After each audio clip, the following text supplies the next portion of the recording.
और नारे लगाए कि संविधानवादी नहीं हो आप लोग, राजा और कुंवर लिखते हो तो आप संविधान को नहीं मानते हो। ये सारा वहां पे गर्मा गर्म माहौल बना।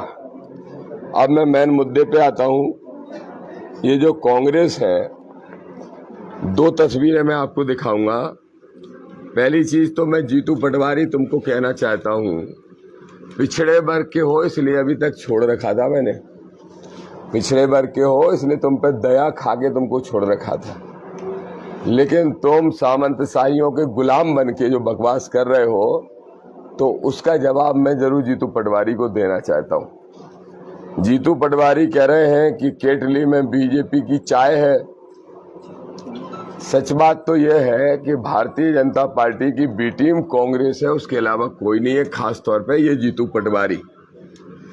पटवारी इस बात का जवाब दे कि नरोत्तम के नवग्रह मंदिर के मुद्दे को क्या जीतू पटवारी ने उठाया था? ग्वालियर में बाबा साहब की हाई कोर्ट में स्टेच्यू नहीं लगी, क्या उस मुद्दे को जीतू पटवारी ने उठाया था? और ये एक और शर्मिंदगी वाली बात, ओबीसी को आज तक 27% आरक्षण नहीं मिला। आज भी हमारे ओबीसी महासभा के लोग भोपाल में आंदोलन कर रहे हैं। क्या जीतू पटवारी ने उसके लिए एक कॉल बुलाया, एक बार प्रदेश बंद कराया? तो ये असली बीजेपी की बी टीम है।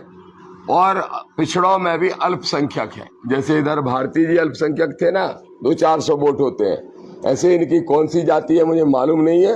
पिछड़े वर्ग के लोग नहीं जानते कि किस जाति का है, लेकिन फिर भी मैं उनको इसलिए कुछ नहीं कहता था क्योंकि अंततः वो आदमी पिछड़ा वर्ग का है। अब ये देखो, मैं बीजेपी की बी टीम हूं कि ये बीजेपी की बी टीम है?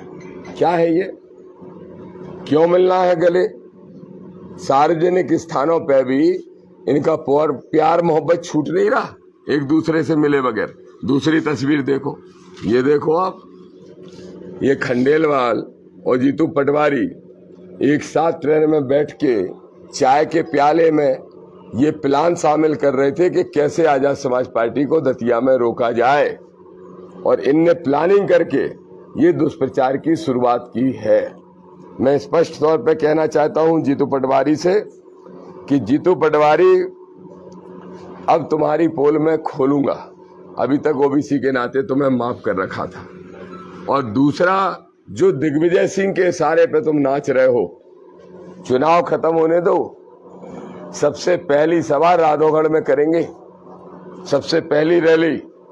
और राधोगढ़ का नकली राजकुमार जो है, जो गलती से 4000 वोट से जीत गया था, उसको 40,000 वोट से हराने का काम करेंगे इस बार।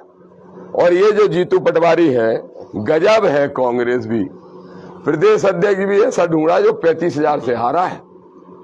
35,000 से खुद हारने वाला व्यक्ति है सिंह को, घनश्याम सिंह को जिताने आया है, एक सामंतशाही को जिताने आया है। मैं स्पष्ट तौर पे ये कहना चाहता हूं कि आज आजाद समाज पार्टी की ताकत को, बढ़ती ताकत को देखकर किसान, मजदूर, बेरोजगार नौजवान और माता बहनों का जो आशीर्वाद मिल रहा है, उससे ये घबरा गए। ये दतिया का चुनाव सिर्फ एक विधानसभा का चुनाव भर नहीं है, बल्कि ये मान के चलिए कि ये दतिया का चुनाव 28 के लिए मध्य प्रदेश की राजनीतिक तस्वीर पेश कर रहा है। इसलिए ये दोनों ही पार्टियां घबराई हैं, और दोनों मिलके अभी तो ये टारगेट कर रहे, हो सकता है कल भाजपा भी टारगेट करने लगे। ये दुष्प्रचार करने वाले हैं। लेकिन स्पष्ट तौर पे हमारा कहना है कि जीतू पटवारी अगर कोई मेरा नाम लेके इस तरीके का बयान देंगे तो हम उनको लीगल नोटिस देंगे।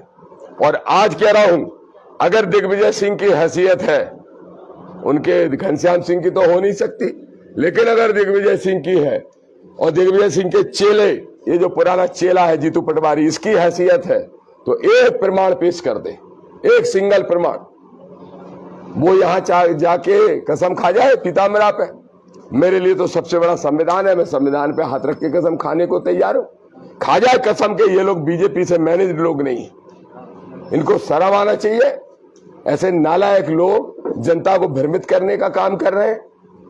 इनको हम सबक सिखाने का काम करेंगे और दोनों पार्टियों को हराने का काम करेंगे। एक और बात कहूंगा, घनश्याम सिंह 2008 में जब हारे तो तीसरे नंबर गए थे, यही कांग्रेस के टिकट पे। उसके बाद 13, 18 और 23 में नरोत्तम के सामने लड़ने क्यों नहीं आए? कौन मैनेज था बीजेपी से?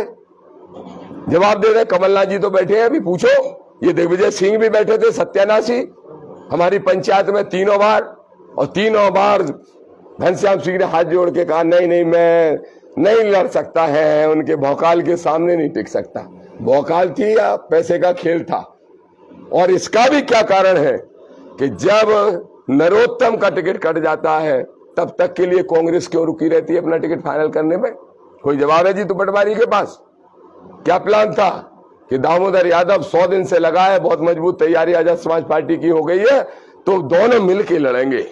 पहले बीजेपी का टिकट होगा, फिर कांग्रेस का टिकट घोषित किया जाएगा। तो जब नरोत्तम चले गए तब घनश्याम सिंह को लाया गया, और आज ये दोनों ही पार्टियां मिलकर हराने की कोशिश कर रही हैं, लेकिन हरा नहीं पाएंगे। दोनों की जमानतें जब्त करने का काम हम सब साथी करेंगे। बस यही बात आपके सामने रखनी थी। रही बात ये उदगवा की, हमारे लोग कल सभा करने वहां जाएंगे और वहां पे जवाब देंगे, उसी मैदान में खड़े होकर इनको जवाब देंगे। वैसे तो जवाब दे दिया वहां कार्यकर्ताओं ने, इसी तरह की बात के कारण जीतू पटवारी को उल्टे पैर भागना पड़ा, जवाब नहीं था। और क्या कारण है, क्यों जा रहे हैं जीतू पटवारी? सिर्फ दलित प्रेम जगा रहे हैं। आज नीली छापियां डाल रहे हैं, लेकिन बाबा साहब की स्टेच्यू लगी तब तो मुंह सुन गया था इस जीतू का, तब हिम्मत नहीं थी बोलने की। तो कांग्रेसियों पूरी ताकत लगा लेना, जितनी हैसियत है तुम्हारी पूरी ताकत लगा लेना। आने वाले 2028 में 2500 फुट गड्ढे में गड़े दिखाई दोगे।